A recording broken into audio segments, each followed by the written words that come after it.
www.seancartervillas.co.ke. An afternoon of horrible defending saw AFC Leopards succumb to a 3-0 loss to Gor Mahia in the 81st Mashemeji derby on Sunday at Nyayo National Stadium. Ingwe were inferior against their opponents in all departments throughout the match, and their performance caused their angry coach Stuart Hall to utter obscenities in his post-match interview. Arsenal ended Manchester United's 25-match unbeaten run in the Premier League and kept up their hopes of securing a place in the top four with a 2-0 win at the Emirates, while James Milner missed a second-half penalty as Liverpool's hopes of securing a Premier League top four spot suffered a blip in a goalless draw against Southampton. Here's BBC Sport with a roundup of both matches starting at Anfield. Liverpool's hopes of a Champions League spot were dealt a blow this afternoon. They limped to a goalless draw against Southampton. James Milner missed a second-half penalty saved by Forster, and afterwards Jurgen Klopp was asked if it was another frustrating day for his team. Yeah, the result, the most. But if it was not frustrating, I'm not sure. So, yes, we wanted, and I think everybody could see that we were really working hard for the 3 points. So, could have been a little bit more creative in different moments. The Arsenal fans certainly thought that was the final whistle, but it's not. It's a goal kick instead. And as soon as the goal kick is taken, now the final whistle is blown. Well, thanks for the simplicity of that, Andre Mariner. The simple view of the game now is that within 3 minutes, Arsenal scored two very important goals. Firstly, the shot by Xhaka that dipped viciously off the back of Herrera and over De Gea into the net. That was 1-0 to Arsenal. And then the header by Welbeck made it 2-0. 3 points to Arsenal. They're still in contention for a Champions League spot. Handshake watch. Yes, there was one. Mourinho over towards Wenger, and there was a handshake. There was a little pat as well. Mourinho even had one for Steve Bold as well. So happy days. Down the tunnel they go. But inside, behind the scenes, Mourinho maybe will be seething, because this is not a feeling he is used to. I mean, they've had all these draws this season, Manchester United. That is only their fourth Premier League defeat of the season, and their first since October, and that crushing loss at Chelsea. Their run of 25 unbeaten is over. As important, perhaps, a first win over top six opponents for Arsenal in the league since September, and their win over Chelsea, and a first Premier League win for Arsene Wenger over Jose Mourinho. Newcastle United clinched the championship title with victory over Barnsley after Brighton conceded a late equaliser at Aston Villa. Here's BBC Sport. A huge roar as the announcer confirmed that full time from Villa Park. Newcastle win the title thanks to a 3-0 win over Barnsley with goals from Perez and Bemba and Gale.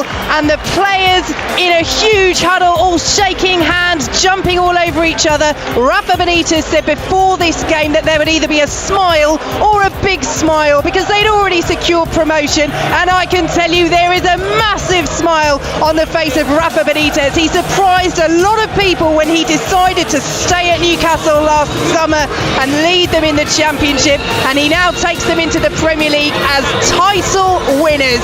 The black and white flags are waving away to my left, and Newcastle United will lift the Championship trophy as the platform is arranged in front of their fans here at St James's Park, pipping Brighton on the final day by a single point. Maria Sharapova set up a match against Eugenie Bouchard with a first-round win at the Madrid Open on Sunday. Bouchard called Sharapova a cheater prior to the Russians' return to competitive action in April after a 15-month doping ban, and the Canadian believes the 5-time Grand Slam winner should be banned for life. Dani Pedrosa led from pole to win the Spanish Grand Prix as World Championship leader Valentino Rossi finished 10th at Jerez. Pedrosa was more than 6 seconds ahead of MotoGP champion Marc Marquez to head a Repsol Honda 1-2, while Ducati's Jorge Lorenzo was third to complete an all-Spanish podium despite starting from 8th. Sean Carter-Villas, the voice of sport. www.seancartervillas.co.ke. Marcus Rashford's superb free kick gave Manchester United control of their Europa League semi-final against Celta Vigo. 1-0 final score. Here's BBC Sport with more details. And Manchester United have done the job here tonight. 1-0 winners with that thrilling free kick from Marcus Rashford in the 67th minute. So the first leg of the semi-final is won by Manchester United here in the Balaidos Stadium, and they have a 1-0 lead to take back to Old Trafford a week tonight. Pat Nevin. Yeah, and they can take this game to Old Trafford with magnificent confidence about them. Player for player, Manchester United are the better side by some considerable distance, and this is when they're playing Celtic over here in Vigo.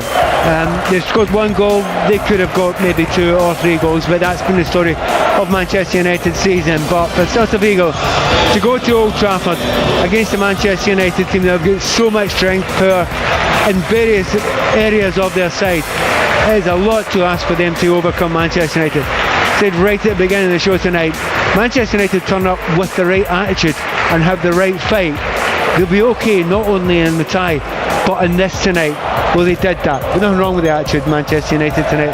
Better side, good attitude, and they're halfway to a European final. The players have to walk across the pitch to the far side. The dressing rooms are over there, and Marcus Rashford, for the record, is still hobbling as he leaves the field. So having scored the goal, having bounced back in the right way after everything that followed his dive in the match against Swansea at the weekend, it looks as though he'd be unlikely to be involved against Arsenal on Sunday. But a 1-0 win for Manchester United, and they were favourites before we came into this match tonight, now very clear favourites to make it through to the final in Stockholm in 3 weeks' time. The final score here in Spain, Celta Vigo 0, Manchester United 1. Now, Italian football's reputation around the world has been damaged by the Sully Montari affair, that according to the Italian Football Federation's anti-racism advisor. Fiona May has said the decision to uphold the Pescara midfielder's punishment for protesting against racism while taking no action against fans had sent a bad message, and she added she would strike in protest if she were a player. Leicester manager Craig Shakespeare says the club don't need to sell goalkeeper Kasper Schmeichel. Schmeichel has been linked with a move, with the Foxes having struggled in their Premier League title defence and not in next season's Champions League. But Shakespeare says there have been no offers and insists the 30-year-old Denmark international is perfectly happy at the King Power Stadium. Ex-Formula 1 world champion Mario Andretti says Fernando Alonso has a real chance of winning the Indy 500 on his debut. Alonso will miss this year's Monaco Grand Prix for the 500-mile race, and the 1978 F1 world champion, who runs the team Alonso is driving for and is the father of the ex-F1 and IndyCar driver Michael Andretti, says this is a golden opportunity for the Spaniard. Sean Cardavillis, the voice of sport. www.seancardavillis.co.ke. The National Olympic Committee of Kenya Deputy Treasurer Stephen Soy and Deputy Secretary General James Chacha have been barred from contesting at the NOC elections on Friday at Nairobi's Panari Hotel.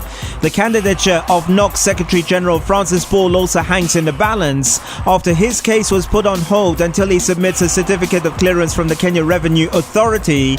And in a statement from the Center of Multi-Party Democracy Kenya Executive Director Kerry Onyango, the Kenya Cycling Federation and Kenya Taekwondo Federation were also barred from voting or pre-setting candidates. AFC Leopards and Gor Mahia players will contest Sunday Sport Pesa Premier League Mashemeji derby on an improved playing surface at the Nyayo National Stadium, and this surety was provided Wednesday by the venue's general manager Julius Mbi. Juventus closed in on a second Champions League final in 3 seasons as Gonzalo Higuain struck twice to beat Monaco 2-0 in the semi-final first leg. Here's BBC Sport with more details. Monaco 0, Juventus 2 Gonzalo Higuain goals, and Juve obviously now absolutely massive favourites to go through and probably play Real Madrid in the final. So impressed for Juve to be on the cusp of another Champions League final. When you consider the player turnaround they've had in that side, you know, we could talk about Buffon and the defence and how great they've been, but in midfield they've gone from Pirlo to Pogba through Vidal and now Pjanic. Up front they've had Morata and Tevez to now Dybala and Higuain. Max Allegri keeps changing things up and just keeps succeeding. But they do keep spending. It's not as if they're finding hidden gems, are they? I mean, they are picking off their biggest rivals in Serie A in Napoli and Roma to bring in Higuain and Pjanic. Dybala may be slightly different from where they got him well, from. They paid a lot of money for him but too. They still paid a lot of money for it. Yeah, well, they have spent a lot of money, but I think when you compare it to the teams we are comparing them against, no team in the history of Italian football has won 6 straight titles. That is what Juventus are on the cusp of, well, not on the cusp of doing. They are going to go and do that, aren't they? So I think regardless of the fact that they spent money, we're comparing them to Bayern Munich, Barcelona, Real Madrid, and they haven't spent that much. Did they shut Monaco down tonight? Yeah, they did, and it was interesting because the early stages were really open, and I think Juventus maybe got a bit of a shock in the early stages, probably because we look at this Monaco attacking threat, and we've seen them against Manchester City and Borussia Dortmund. Those are 2 teams that I think probably went into those ties thinking, we know you've got a bit about you going forward, but we can outscore you, and they were proven wrong. So you thought Juventus might start very much squeezing the game and then kick on, but they didn't. It was a really open match at first, and it could easily have been 2-0 to Monaco, not 2-0 to Juve, but once they got the advantage, they were always going to just shut up shop. Meanwhile, Ajax moved to the brink of a first European final in 21 years by overwhelming Lyon 4-1 in the first leg of their Europa League semi-final. McLaren's Fernando Alonso said his first experience of Indianapolis was fun as he passed his orientation and began testing for the Indy 500. Alonso is missing the Monaco Grand Prix, where Jenson Button will return to Formula One to substitute for him to race at Indianapolis. And the Spaniard completed his mandatory rookie test before starting his preparations for the event on the 28th of May. Sean Cardavillis, the voice of sport. www.seancardavillis.co.ke. The highly anticipated Sportpesa Premier League clash between traditional arch rivals AFC Leopards and Gor Mahia has been postponed indefinitely following security concerns. The game was scheduled for this Sunday at the Afra Stadium in Nakuru, and the KPL also confirmed the clash will only be played at a time either the Nyayo National Stadium or the Moi International Sports Centre Kasarani is available. Cristiano Ronaldo scored another Champions League hat-trick as Real Madrid thrashed Atletico Madrid 3-0 in the semi-final first leg to close in on a third final in 4 years. Here's BBC Sport with more details. There is the final whistle from Martin Atkinson. It's been the Cristiano show. Once again, the cream has risen to the top. It's another hat-trick for him. He got 3 goals against Atletico in La Liga in November. He has scored another hat-trick against the derby rivals tonight. And one team, Phil Neville, were simply too good this evening. Oh, far too good, Real Madrid tonight. They totally outclassed Atletico Madrid straight from the first whistle. It could have been 2 or 3 at half-time. They did have some sensational footballers' performances tonight. Isco was brilliant, Toni Kroos, Modric. But the man of the moment, Cristiano Ronaldo, 3 goals on the biggest stage. He's won his team, not just a leg, but I think he's put 1 foot into the final in Cardiff as well. And a clean sheet tonight as well for Real Madrid. They only had 1 clean sheet in their last 16 matches in all competitions. This is a really, really important one. There is no away goal for Atletico Madrid, and they face now a monumental task to try and get back into this Champions League semi-final. The other semi between Juventus and Monaco tomorrow, but it looks already like Real Madrid are heading to another European Cup final. Midway through this semi, they've a 3-goal advantage, and all 3 goals, Mark Pugac, from you-know-who. Everywhere you look when it comes to the statistics of Ronaldo, they're frankly ridiculous. He's scored 18 goals since the 5th of February. By the way, Sunderland have scored 2 in that time. He's scored 42 hat-tricks now for Real Madrid. Successive hat-tricks in Champions League knockout games after the 3 goals he scored against Bayern Munich. 103 in the Champions League, 13 in Champions League semi-finals, 10 for Real Madrid, 3 for Manchester United. 399 goals in 389 games for Real Madrid. Phil, it's always the pub question, Ronaldo or Messi. It's all a good bit of fun. There's no right and there's no wrong. It's. I think the one thing we can say is they do push each other on, don't they? Yes, they do. I mean, if you look back to the Clasico, maybe two games ago, and it was Messi that got all the plaudits. He was the greatest. Tonight, Ronaldo's raised the bar again. They keep raising the bar. Every time I see Cristiano Ronaldo play, I'm amazed at his drive and his determination to keep wanting to be the best footballer in the world, and he keeps exceeding all limits. And tonight, wow, it was a wow performance from him. Manchester United striker Zlatan Ibrahimovic says he feels fixed and stronger following a successful knee operation in the United States. Ibrahimovic suffered cruciate knee ligament damage in a Europa League win over Anderlecht on the 20th of April, and his agent Mino Raiola said United's top scorer would make a full recovery, adding that the injury was not career-threatening. Two-time Wimbledon champion Petra Kvitova has returned to the practice court as she continues her comeback from a career-threatening hand injury. The Czech suffered damage to tendons and nerves in the left hand when she was stabbed by an intruder at her home in Prostějov in December. Kvitova was initially expected to be out for at least 6 months, but last month said she has a chance of making the French Open, which starts on the 28th of May. Sean Carter-Villis, the voice of sport. www.seancartervillis.co.ke. Most of athletics' world records could be rewritten under a revolutionary new proposal from European athletics. The credibility of records was examined following the sports doping scandal. European Athletics' ruling council has now ratified the proposals put forward by the task force, and it wants the sports governing body, the IAAF, to adopt the changes it sets out. Emre Can scored one of the goals of the season as Liverpool beat a poor Watford 1-0 to capitalise on favourable results in the race for the Champions League. Here's BBC Sport with more details. All over. Liverpool have got their win. A really ugly game, but a really brilliant goal from Emre Can to seal it. Adam Lallana walks onto the pitch and raises both fists in celebration. The goal came in added time at the end of the first half. Well worth seeing if you can catch it. A spectacular scissor kick from Can. Other than that, very forgettable, and very nearly conceded a shocker at the end. Liverpool there, Mark Schwarzer. Yeah, they're almost made to pay because of the lack of taking their opportunities throughout the game. Probably not defensively there, and another set play, which is a huge concern for Liverpool and Jurgen Klopp. Just the inability to defend them. They rode their luck, but in the end, the result is what matters, and they won 1-0. They did the job. They'll come away from it. People will forget about the chance at the end. People will forget about the performance overall. They'll look at this as a point of saying, you know what, 3 points, that almost secured us a position in the Champions League. That puts them and it gives them an extra boost now with their remaining fixtures and in a great position. Jurgen Klopp is all smiles. He definitely wouldn't have been had Prödel's shot gone in. 3 more wins and Liverpool definitely there. They might not even need that. They've won at Vicarage Road tonight thanks to Can's stunning goal. Watford 0, Liverpool 1. Afterwards, Liverpool boss Jurgen Klopp spoke to BBC Sport. Jurgen, that feels like a significant step in your quest for Champions League football, particularly at the end when it hit the crossbar. We maybe hit the crossbar also. So I thought, first of all, the result is absolutely deserved. We got a better side. We played more football, better football. Yes, of course, it's not an easy game to play here. It's not an easy place to play. And so we knew it will be difficult from the first second, but I thought we started well. Then we had to make a really big early change with Phil.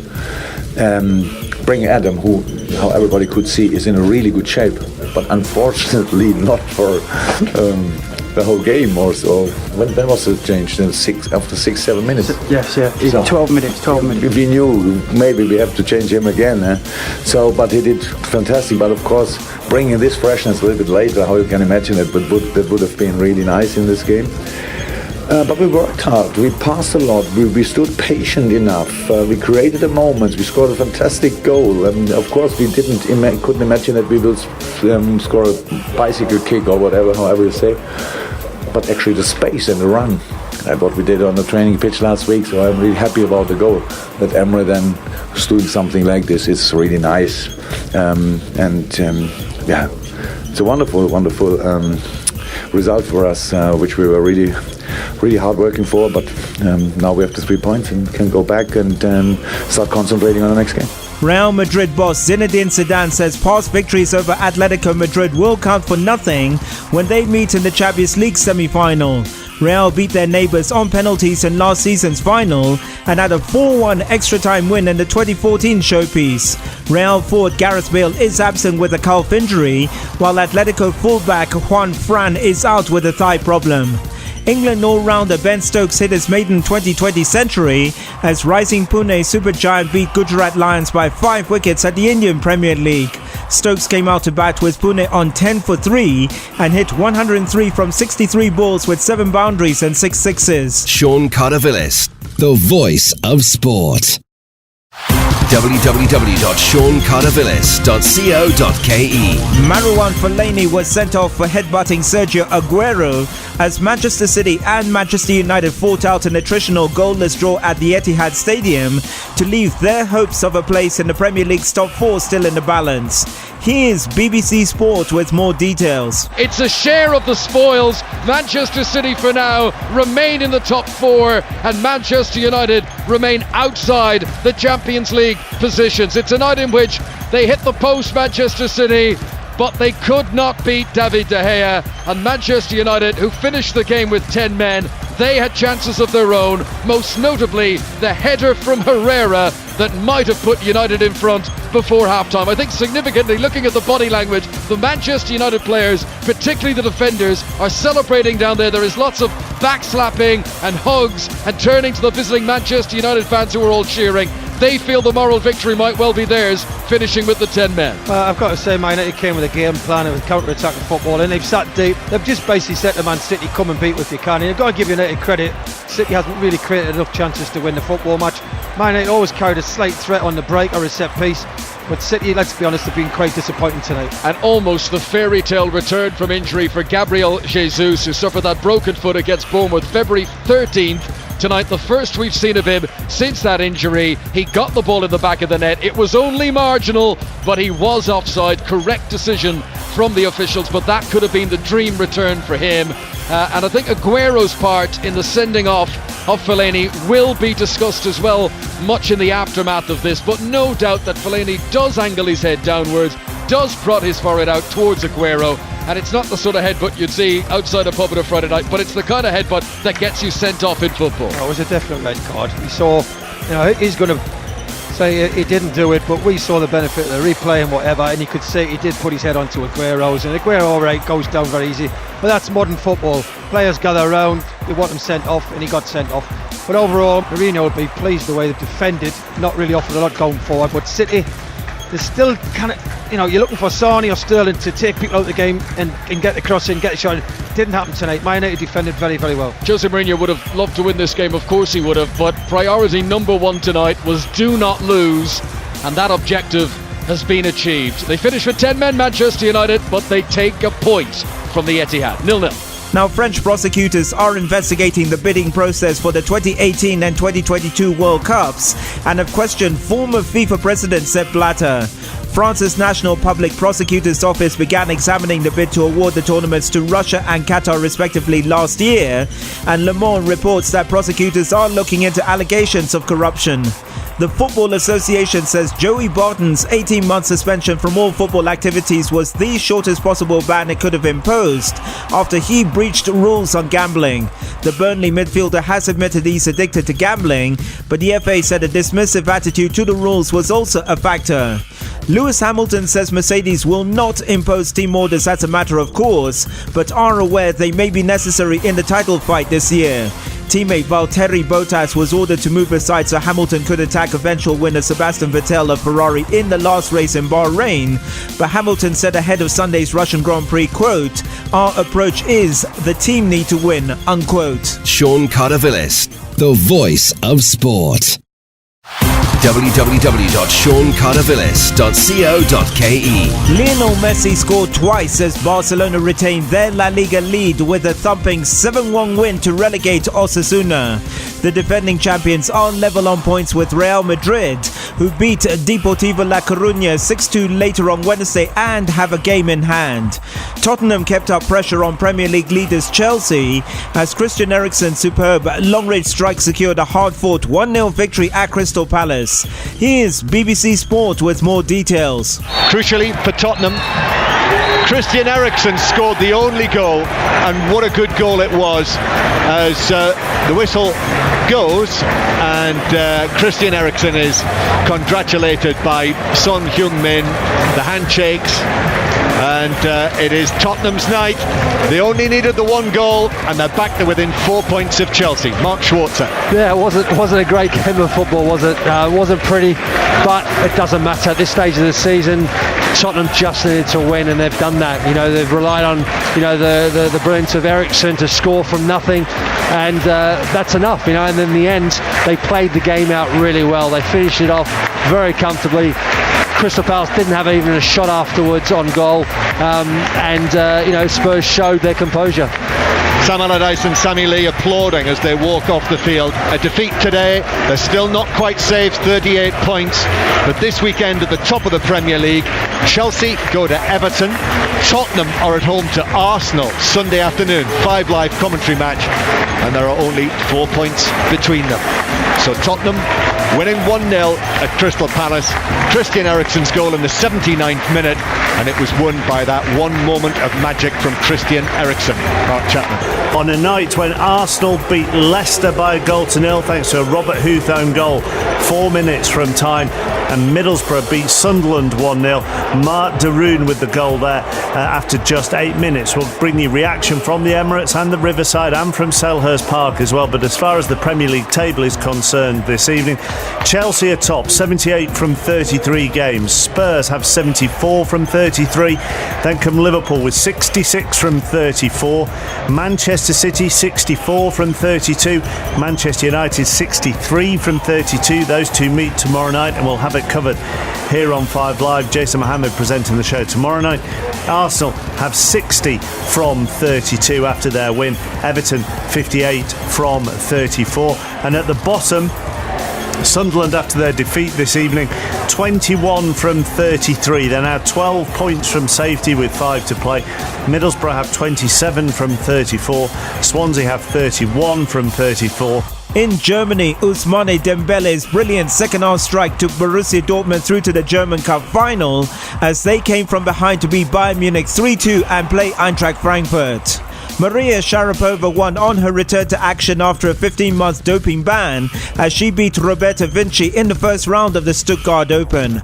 The Russian was suspended last March after testing positive for meldonium and beat the Italian 7-5, 6-3. Sean Cardavillis, the voice of sport.